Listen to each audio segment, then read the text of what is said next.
Bonjour, bonne semaine les pirates que je kiffe, cette team, cette famille qui est au top, qui change le monde. Vous êtes mes héros, vous changez le monde. Aujourd'hui, on va parler du rôle que vous allez jouer dans cette vie. En tout cas, le rôle que vous allez utiliser pour récupérer votre conjoint, pour sauver votre couple, puisque vous êtes là souvent, la plupart du temps pour ça. Mais quand vous faites une formation, quand vous faites un coaching, vous me dites que ça vous sert beaucoup plus que dans votre couple, puisque tout ce qu'on apprend ici est basé sur la science, sur les neurosciences en général. Et donc toutes les formations, dont vous avez le catalogue en descriptif de cette vidéo, vous avez 55 formations disponibles aujourd'hui sur les neurosciences, sur comment changer votre vie, comment récupérer votre conjoint, comment sauver votre couple, comment être plus léger, comment maîtriser vos pensées, vos émotions. Vous avez tout ça et vous avez aussi un descriptif de cette vidéo le type de coaching, si vous avez besoin d'aller plus loin, que l'on peut faire ensemble, avec notamment le coaching que vous kiffez, 1 heure de coaching, 15 jours de suivi, un autre coup de téléphone derrière au bout de 15 jours pour faire le débriefing et la formation offerte. La formation offerte, c'est ce que vous préférez. Voilà, tout ça, vous avez un descriptif de la vidéo. Vous avez aussi le bouquin Comment sauver son couple, broché sur papier ou en numérique. Aujourd'hui, on va parler de storytelling, de rôle que vous allez utiliser, puisque c'est le thème de la formation qui va sortir cette semaine. C'est quel est le rôle qu'il faut jouer pour obtenir ce que l'on souhaite, comment choisir son rôle. On joue tous des rôles, et quand vous voulez récupérer votre conjoint en crise, il va y avoir un rôle particulier à jouer, que vous allez choisir, que vous allez définir, que l'on va définir ensemble. Ça, c'est la formation qui sortira mercredi. Et vous verrez que dans cette formation, on parlera aussi d'histoire, puisque vous allez écrire une nouvelle histoire. On parle aussi de storytelling, et je vais vous expliquer qu'est-ce qui se passe dans la tête, là, aujourd'hui, dans cette vidéo de votre conjoint, quand vous parlez de storytelling, que vous parlez de storytelling aussi. On parle sur cette chaîne de neurosciences, et dans cette vidéo, on va parler de neurosciences. Voilà, le storytelling, c'est d'ailleurs une formation complète que vous avez. L'art de raconter des histoires, c'est l'art d'avoir le contrôle sur soi et sur le monde. Effectivement, votre conjoint en crise, comme tout le monde, aime les histoires, et finalement, pour votre conjoint en crise, ça va être plus facile de se souvenir des événements lorsqu'ils font partir d'un récit global. Les chapitres d'une histoire ne s'enchaînent pas facilement finalement. Donc que va faire votre conjoint en crise? Eh bien, il va inventer des liens entre ces différentes histoires. Alors je vais vous expliquer pourquoi, comment ça se passe dans le cerveau. C'est-à-dire que je vais relier le fait que je me sois senti mal il y a 3 ans dans ma vie avec le fait que vous m'ayez fait un reproche important. Voilà, vous avez fait un reproche à votre conjoint, il était mal, hop, c'est lié, je suis mal à cause de mon conjoint. Donc ça, c'est le principe du storytelling. Donc on travaille ça avec les études d'imagerie cérébrale. D'ailleurs, c'est l'université de Californie qui a travaillé ça à Davis. Dans votre cerveau, vous avez une partie que l'on appelle l'hippocampe, qui est le compteur du cerveau, qui va relier les événements séparés et qui sont distants, d'ailleurs, qui n'ont rien à voir parfois, et cet hippocampe va faire un seul récit.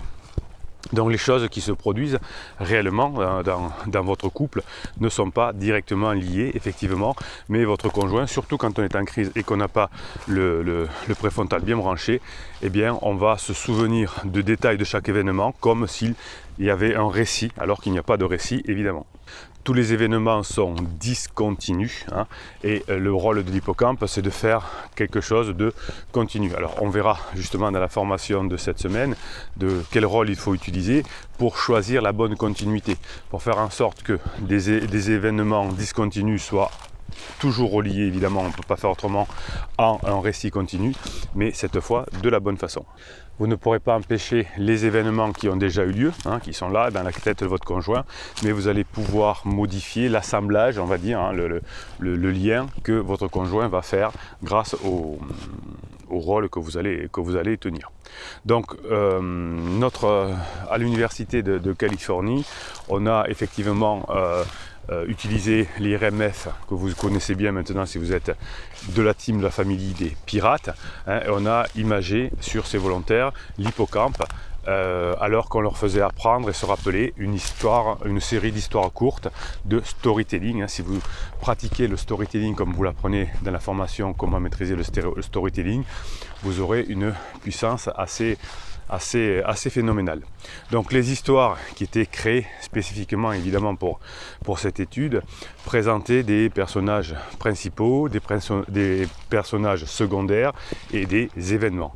Donc les histoires, et bien sûr, hein, quand on travaille en neurosciences, on construit des choses, hein, et ces histoires ont été construites de manière à ce que certaines forment des récits connectés en deux parties et d'autres non. Voilà. Donc le but de l'étude avec les chercheurs, c'était de passer des enregistrements des histoires aux volontaires pendant qu'ils étaient dans le scanner IRMF. Et le lendemain, ils ont scanné à nouveau les volontaires pendant qu'ils se souvenaient des histoires. Et finalement, on a pu comparer les modèles d'activation de l'hippocampe entre l'apprentissage et le rappel des différentes histoires. Donc qu'est-ce qui s'est passé? Bien, comme prévu, hein, on a pu constater qu'il y avait plus de similitudes pour l'apprentissage des éléments d'une histoire cohérente que pour les histoires qui ne connectaient pas. Donc les résultats, hein, sont clairs, ils nous montrent que les souvenirs cohérents sont tissés ensemble. Donc si vous arrivez à avoir un rôle cohérent, si vous avez une cohérence sur le long terme, le fait de tisser ensemble des éléments vont être beaucoup plus simples à retenir pour votre conjoint en crise qui n'a pas le préfrontal bien branché. Quand on s'aperçoit, quand on fait ces études en IRMF, finalement, que quand on arrive au deuxième événement, on va revenir au premier événement et on va insérer une partie dans la nouvelle mémoire pour créer ce lien. Et ce lien que l'on insère un peu aléatoirement, en fonction de son humeur du jour, va créer un récit qui va devenir réaliste pour votre conjoint en crise. Mais vous aussi, hein, vous avez fait la même chose. Donc deux événements sont discontinus. Avec mon émotion du jour, je vais créer un lien entre les deux.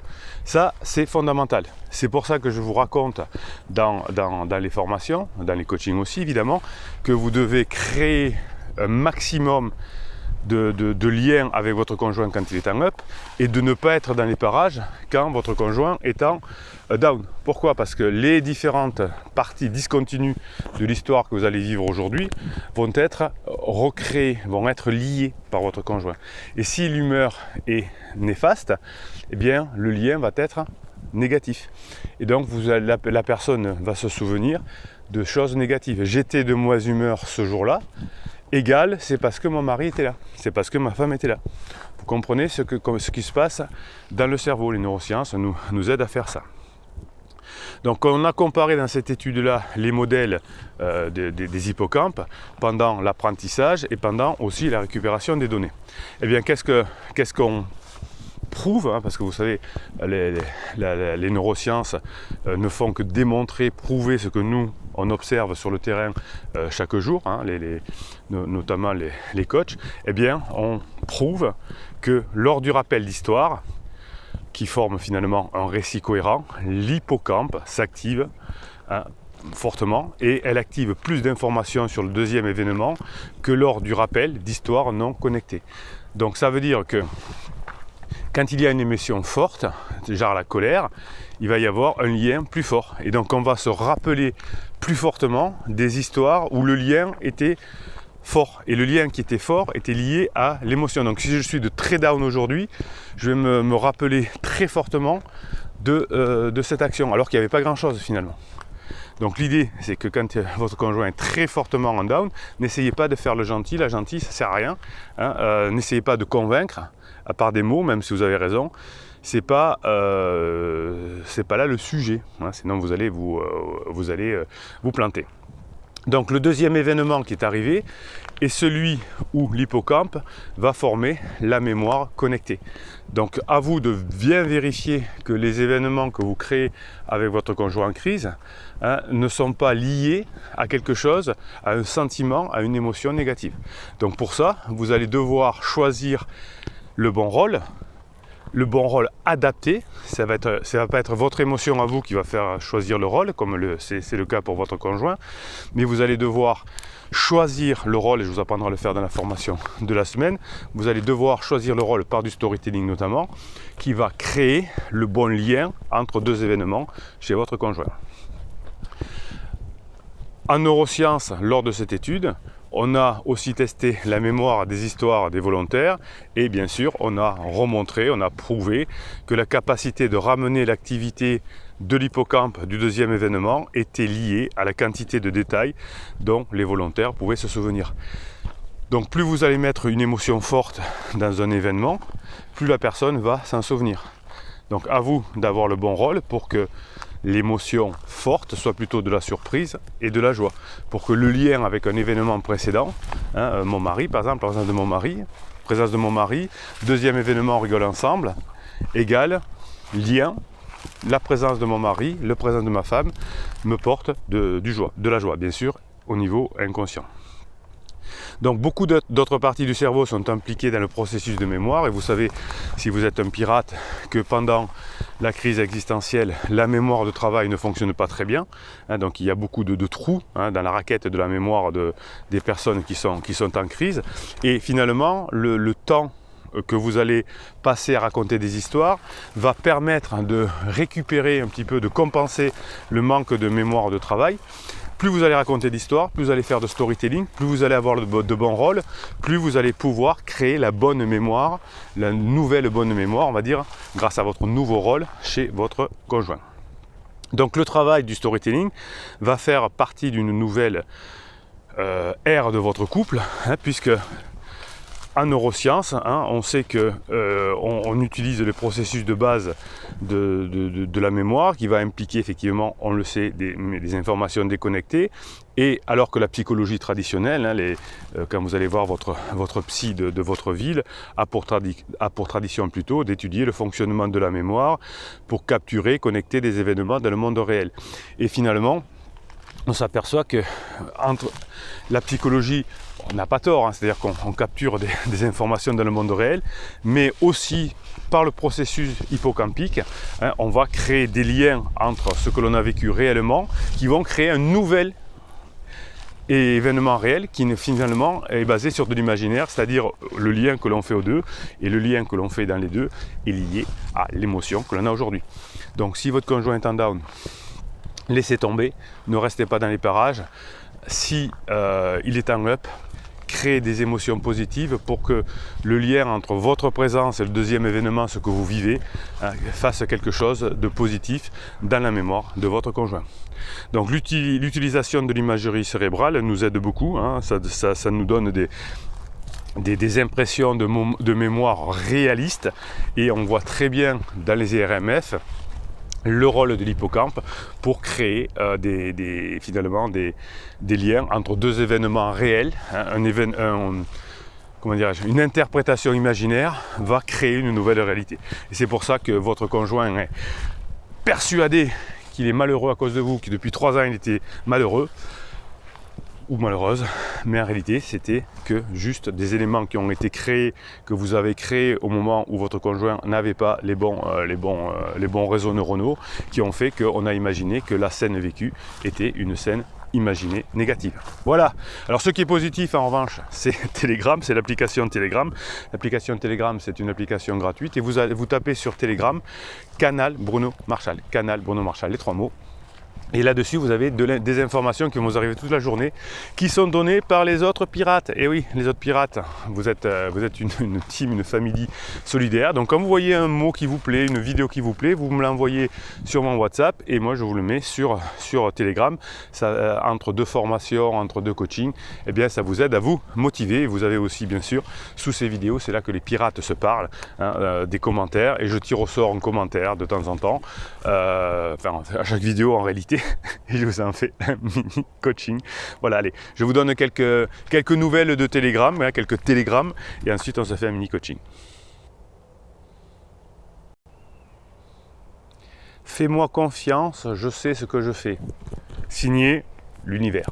Alors on pourrait dire Dieu, on pourrait dire la nature, ce que vous voulez. Oui, la nature, l'univers, si vous voulez, a créé les crises existentielles hein, pour passer d'un état à un autre, d'un état de jeune adulte à adulte mature.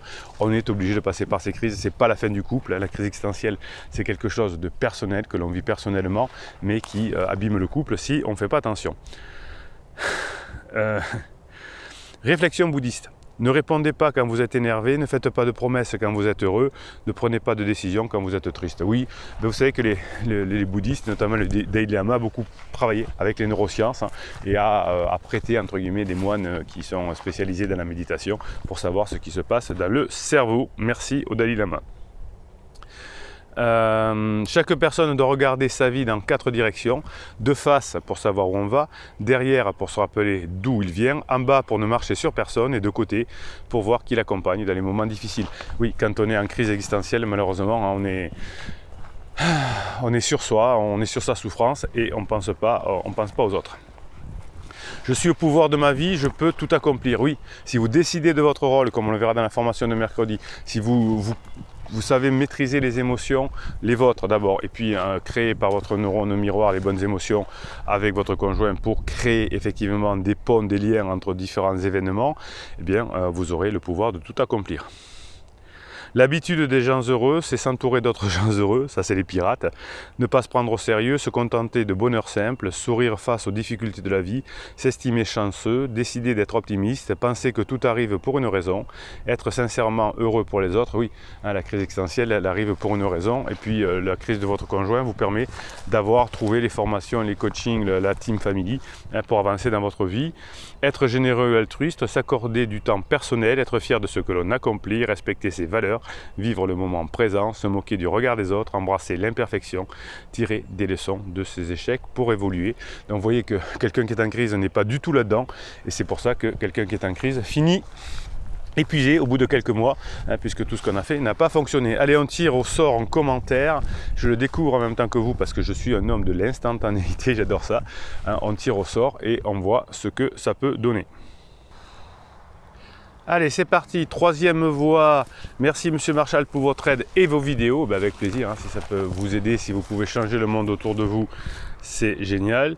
Le roi lion, je suis en lune de miel avec moi-même ou en phase 4, eh ben ça veut dire que vous avez bossé sur vous, que vous avez fait un travail sur vous, c'est génial. Mince, je sais plus, je dois avoir mon amygdale en branle et peut-être même votre amygdale et peut-être d'autres parties de votre cerveau. Je confirme, commencez par l'humour, ensuite par la légèreté. Oui, humour, légèreté. Tiens, j'ai perdu En ce moment, madame commence tout doucement à revenir en mode pote. Oui, aucune pression, pas de contrôle, juste du fun, vous avez tout compris. Elle ose même m'inviter à manger chez elle. Ah bah oui, c'est déjà un gros progrès, effectivement. Pansement, c'est un machin transparent pour les ampoules, mais je le vois même pas et je n'en parle plus. Oui, les relations avec pansement, elles vont se terminer, vous le savez. Hein. On ne sait pas encore quand, mais elles vont se terminer. La relation pansement n'est pas faite pour avoir une relation durable, mais pour diminuer un inconfort ponctuel. Soyez vous-même à l'abordage. Qui c'est qui va gagner? Ben oui, c'est les pirates parce qu'on est plus outillés, hein, parce qu'on a compris comment fonctionne l'être humain.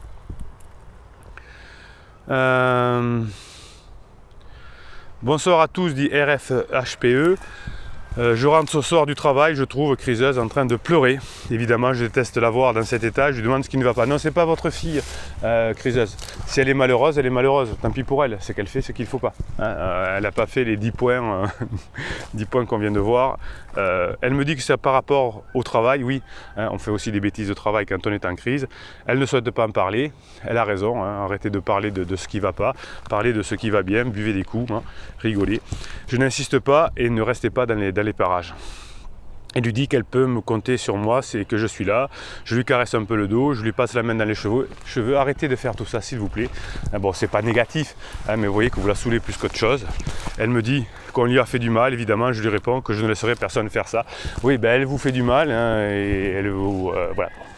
Donc, Faites-la rire, passez des bons moments, c'est ce qu'elle veut. Ne faites pas la fausse personne motivée. Je ne vais pas laisser faire ça, tu verras. Il n'y a pas d'interdit à la HPE, c'est juste maladroit.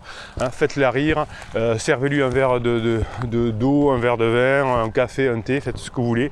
Là, ce sera plus efficace. Allez, je vous souhaite un bon lundi, une bonne semaine. On se retrouve mercredi pour la super formation Choisir son rôle. En attendant, Bruno Marchal, il vous dit passez la journée que vous méritez.